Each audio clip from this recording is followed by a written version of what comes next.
그동안 외교가의 소문으로만 돌던 아시아판 나토의 실체가 뜻하지 않은 기회로 드러났습니다.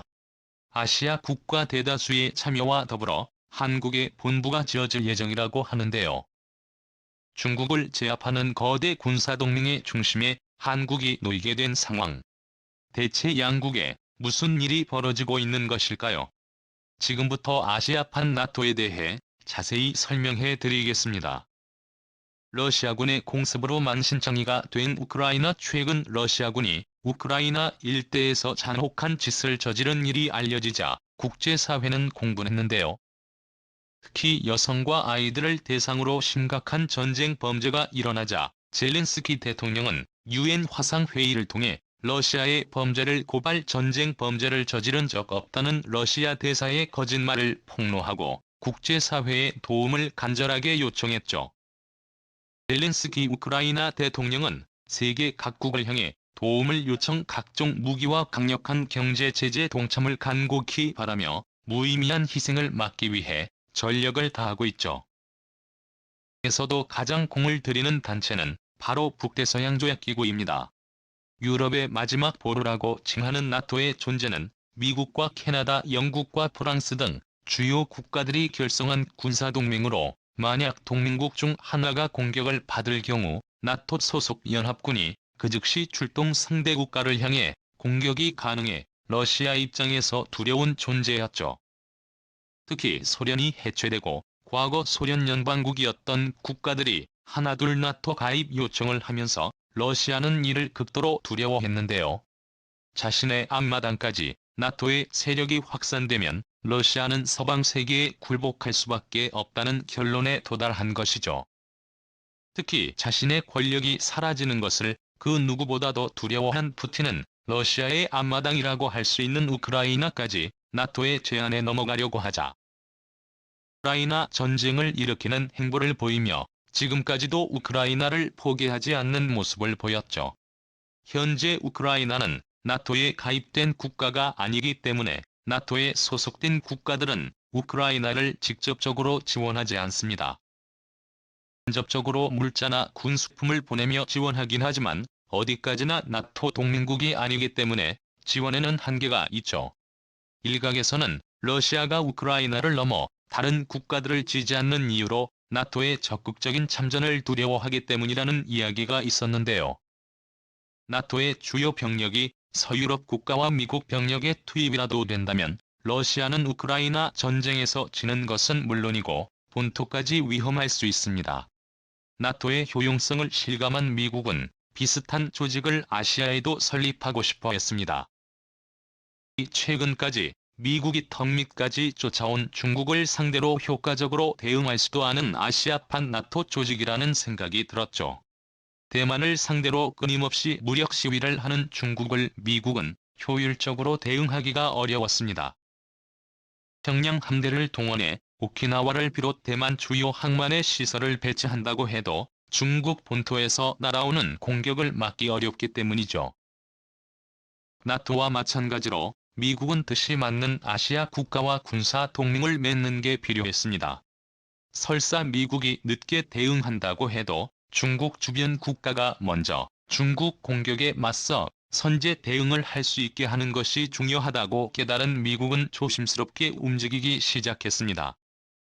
중국이 눈치채기 전에 미국 주도의 동맹을 세워 효과적으로 중국을 압박하기 위한 아시아판 나를 수립을 도모한 것이죠. 미국은 오커스 설립부터 조심스럽게 이 프로젝트를 시작했습니다. 이런 정황이 포착된 것은 오쿠스 정상이 극초음속 미사일 분야에서 협력을 약속하기로 한 곳에서 확인이 가능한데요. 지금 미국에서는 오쿠스 그룹이 초음속 미사일에 필요한 핵심 기술을 공유하고 미사일 경쟁에서 뒤처지지 않기 위해 지원을 할 것이라고 말했죠. 그런데 이 발표에서 등장은 미 의회 조사국 보고서에서 면 뜻밖의 내용이 들어 있었습니다. 바로 기술 협력을 위해 호주, 인도, 일본과 한국 등 극초음속 미사일 기술 개발을 위한 동맹 지원을 암시하는 내용이 있었기 때문입니다. 코드와 포커스 그룹만이 아니라 주요 동맹국 일원으로 한국을 포함한 거국적인 군사동맹의 존재가 암시되었던 것인데요. 이 보고서의 내용이 공개되면서 중국은 분노를 참지 못했는데요. 아니라고 주장했지만 아시아 태평양판 북대서양조약기구를 구성한 것이 아니냐는 의혹이었죠. 미국은 중국의 주장에 그 어떠한 대답도 하지 않는 상황. 심지어 보고서에는 주요 동맹의 본부로 한국이 최고의 장소이며 동맹 업무를 수행할 기지의 필요성을 강조했습니다. 만약 아시아판 나토가 만들어진다면 한국의 본부가 되는 것이죠. 이를 알 수 있는 사실로 최근 한국 정부가 미국과의 접촉이 빈번하다는 점에서 확인할 수 있는데요.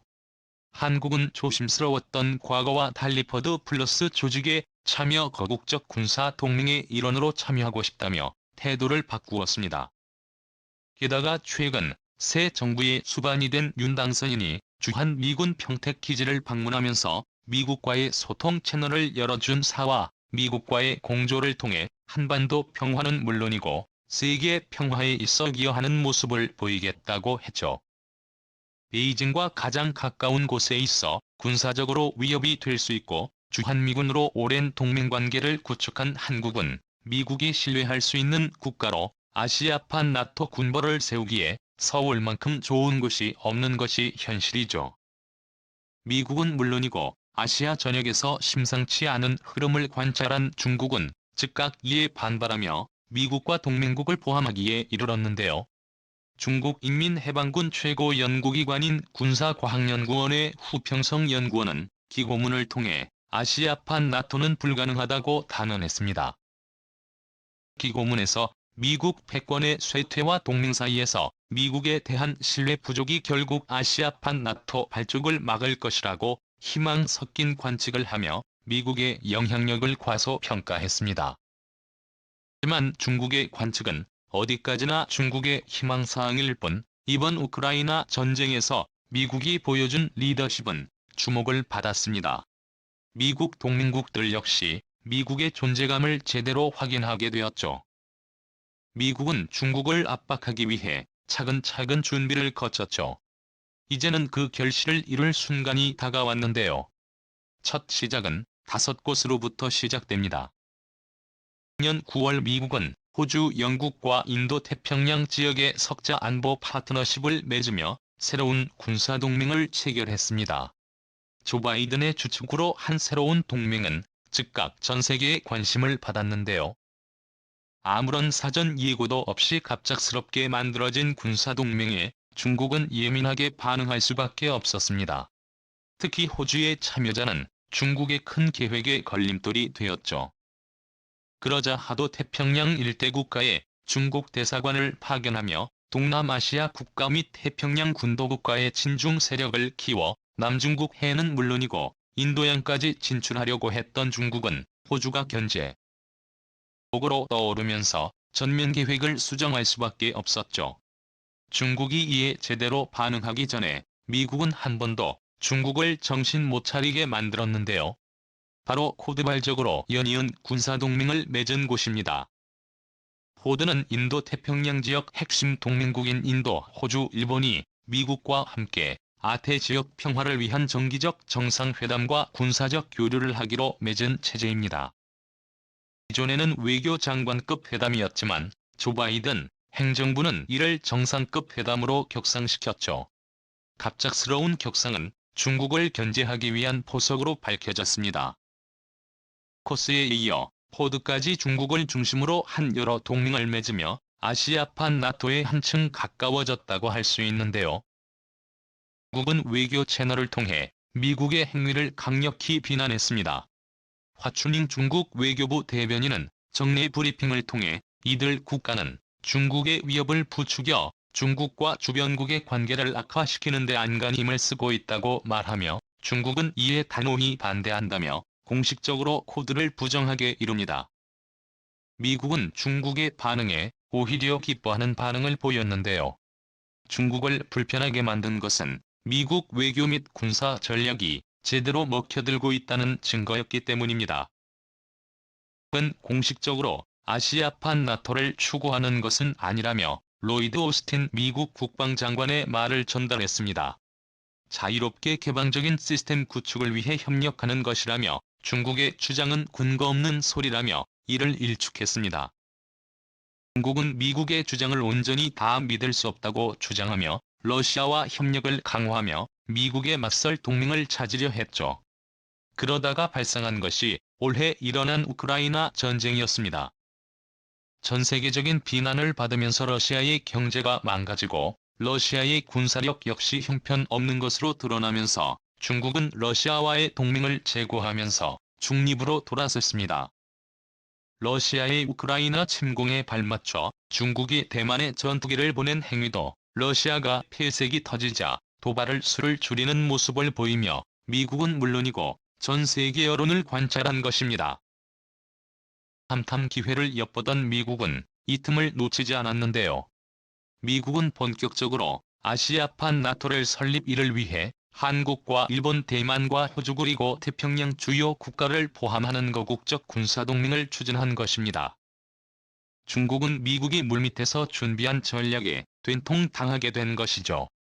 그토록 두려워했던 아시아판 나토가 중국 코앞에서 결성되기 직전이기 때문인데요. 주축이 될 한국은 미국과 긴밀한 공조를 이어가며 그 어느 때보다도 중국 압박에 적극적으로 바뀌었습니다.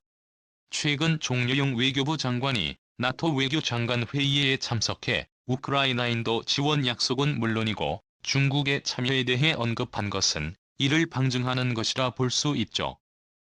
세계 질서를 이끌어가는 국가에 책임을 다할 것을 주문한 곳입니다.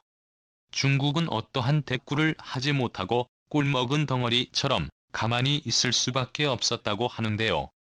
한국을 중심으로 보이는 아시아판 나토 중국의 코를 납작 놓을 수 있는 것의 기구가 모습을 드러내길 기원해 보겠습니다. 시청해주셔서 감사합니다.